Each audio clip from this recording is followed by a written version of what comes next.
अभी हम DMIT report का एक सैंपल हम लोग देखते हैं, ब्रेन मंथन का DMIT रिपोर्ट, और क्या क्या हमें जानने को मिलेगा। ध्यान से देखिएगा। ये रिपोर्ट का फ्रंट पेज है। आप ये फ्रंट पेज देखेंगे, यहाँ पे कंपनी का एड्रेस, मोबाइल नंबर लिखा हुआ है। यहाँ पे डिटेल्स हैं। यहाँ पे पर्सनल डिटेल रहेगी जिसने DMIT कराया है। यहाँ पे काउंसलर्स की डिटेल रहेगी। ये इंडेक्स है। पेज नंबर 4, इस पेज पे बताया गया है DMIT की हिस्ट्री के बारे में। DMIT की हिस्ट्री क्या है, कौन कौन से साइंटिस्ट हैं जिन्होंने इसको आगे बढ़ाया, प्रमोट किया, इस पर रिसर्च की और उनको नोबेल पुरस्कार मिले। पेज नंबर 5 पे बताया गया है कैसे आपकी इंटेलिजेंसी का कैलकुलेशंस होता है।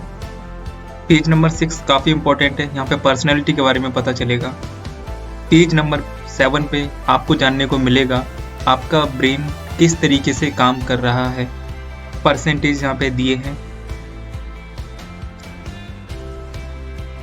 ये आपको डिटेल में बताया गया है।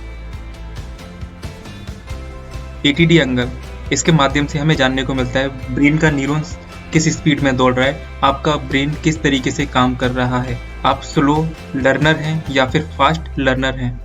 यहाँ पे आपको सारी इंटेलिजेंसी के बारे में जानने को मिलता है। Organisation, management ability, interpersonal, logical thinking ability, visual जिसकी मैं बात कर रहा था, fine motor, gross motor, language ability, ये सारी चीज़ें आपके यहाँ पे इंटेलिजेंसी काउंट होके आया है 260। इट मीन्स एक्सलेंट पोटेंशियल है जिसका ये रिपोर्ट है। इस पेज पे बताया गया है आपका लेफ्ट ब्रेन कितना काम कर रहा है, राइट ब्रेन कितना काम कर रहा है, जिसकी मैंने बात की थी। और दोनों ब्रेन के बीच में 7% ज़्यादा डिफरेंस नहीं होना चाहिए। इनका डिफरेंस नहीं है, इट मीन्स इनका ब्रेन बैलेंस है। ये बहुत ज़रूरी है जानना। ये डॉक्टर हार्वर्ड गार्डनर के बारे में बताया गया है। यहाँ पे बताया गया है इनको जो प्राइज़ मिला था हार्वर्ड यूनिवर्सिटी के अंदर, आज भी प्रोफेसर हैं। इनके बारे में आप गूगल कर सकते हैं। इन्होंने मल्टीपल इंटेलिजेंसी के बारे में बताया था कि हमारे अंदर कौन कौन सी मल्टीपल इंटेलिजेंसी है जो हर किसी के अंदर होती है। अगर इसमें से एक भी इंटेलिजेंसी अगर आपके अंदर है, जीवन में बहुत ही आराम से सफल हो सकते हैं, कोई भी मुश्किल आपको नहीं आएगी। लेकिन आपको पता करना पड़ेगा आपके अंदर वो इंटेलिजेंसी कौन सी है, किस परसेंटेज में है। ये रिपोर्ट में बताया गया है डिटेल में।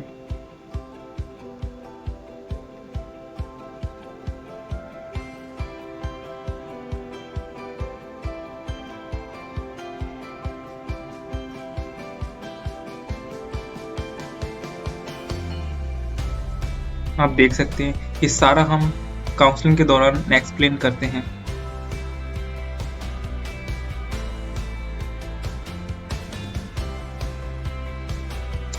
ये मोस्ट इम्पॉर्टेंट पार्ट जिसके बारे में मैंने बात किया था कि हम सिर्फ IQ के बारे में जानते हैं, लेकिन IQ के अलावा EQ, AQ, CQ ये चारों पिलर्स होते हैं और इनका बैलेंस होना बहुत ज़रूरी है। इसमें हम देख रहे हैं कि IQ कम है, इसको कैसे इंक्रीज कर सकते हैं, काउंसलिंग के दौरान वो इनको बताया जाएगा।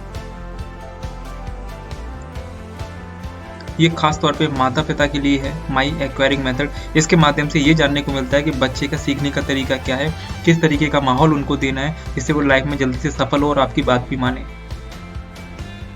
नेक्स्ट आपका लर्निंग स्टाइल, किस तरीके से आपको पढ़ना चाहिए। अगर आपका लर्निंग का तरीका ठीक हो गया, पढ़ाई का तरीका ठीक हो गया, तो आपके लिए पढ़ाई बहुत ही आसान हो जाएगी, आपका डेवलपमेंट बहुत अच्छा हो जाएगा, आपका एकेडमिकल परफॉर्म अच्छा हो जाएगा। विदाउट DMIT हम पता नहीं कर सकते कि आपका पढ़ाई का सही तरीका क्या है। विदाउट DMIT वो सिर्फ एक अंदाजा होता है। उसके बारे में डिटेल में सारे सॉल्यूशंस दिए गए हैं, सारी रेमेडीज बताई गई हैं इसके अंदर। उसके बाद में ये ग्राफ है एक्स्ट्रा करिकुलर एक्टिविटीज का। इसके अंदर कैरियर ऑप्शन दिए गए हैं, किसी में कम स्टार है, किसी में ज़्यादा स्टार है।